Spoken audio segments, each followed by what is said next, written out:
Hey there, country music fans! In this video, we're going to take a deep dive into the incredible career of Tanya Tucker.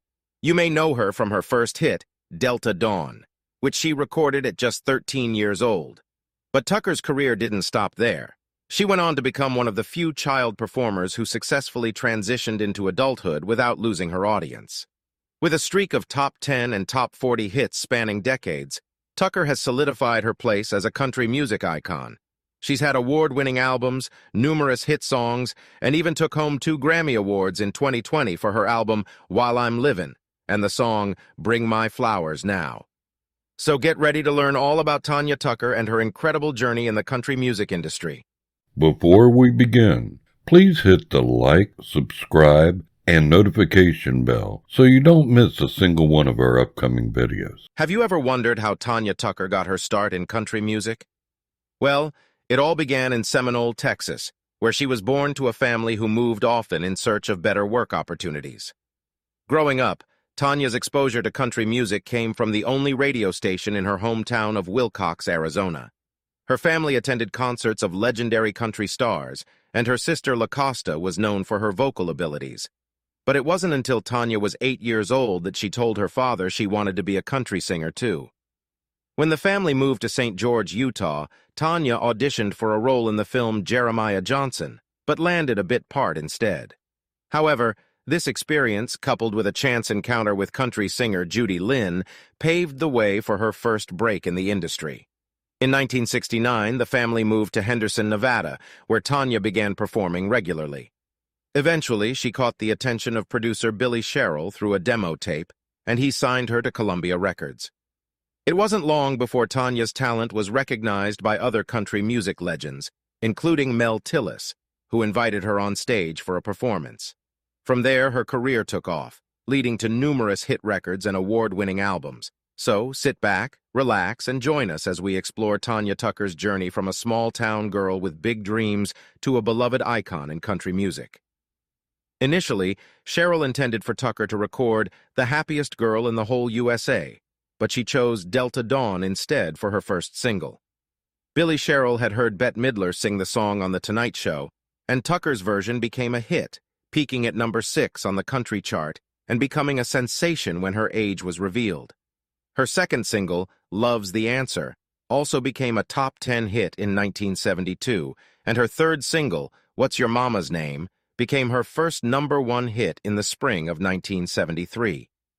Tucker followed up with 2 more number 1 hits, Blood Red and Goin' Down, and Would You Lay With Me in a Field of Stone, establishing her as a major star.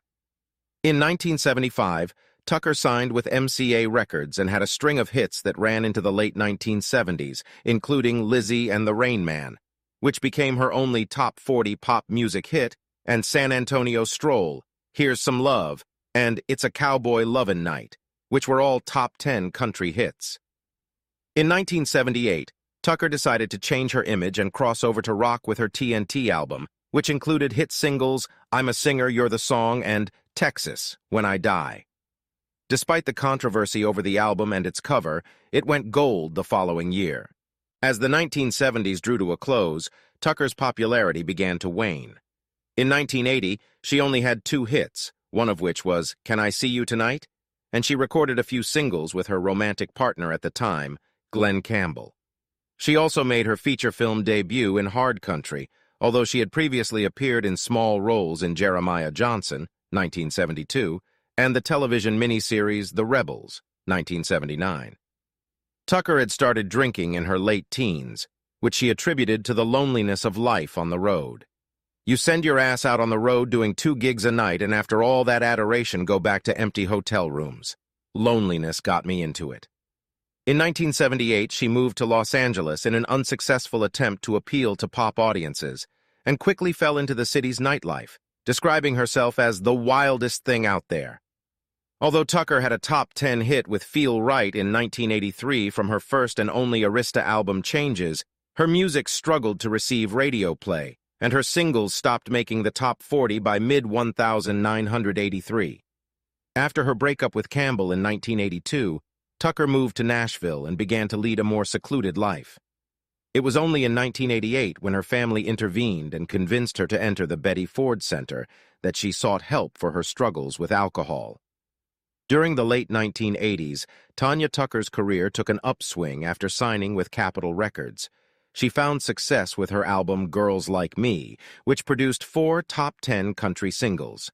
Her music style changed to country pop-styled and up-tempo, which made her popular again. She had a string of 8 consecutive top 10 hits and was rewarded with a Female Vocalist of the Year award by the Country Music Association in 1991. Although she didn't have #1 hits in the 1990s, many of her singles peaked in the top 5 and top 10. In 1993, her album Greatest Hits 1990 to 1992 reached number 15, and in 1994, Hangin' In was her last top 5 hit. She performed at the halftime show at Super Bowl XC8 in 1994 and was one of Capitol Records' biggest signed female artists. In 1997, she was inducted into the Texas Country Music Hall of Fame after returning to the top 10 on the country charts for the last time with the hit Little Things, which peaked at number 9. Tanya Tucker founded Tucker Time Records in 2002, giving her control over her recording process and allowing her to release her preferred singles. She released her first album in 5 years, Tanya, that same year, distributed through Capitol Records. Tucker also ranked as number 20 on CMT's 40 Greatest Women of Country Music in 2002.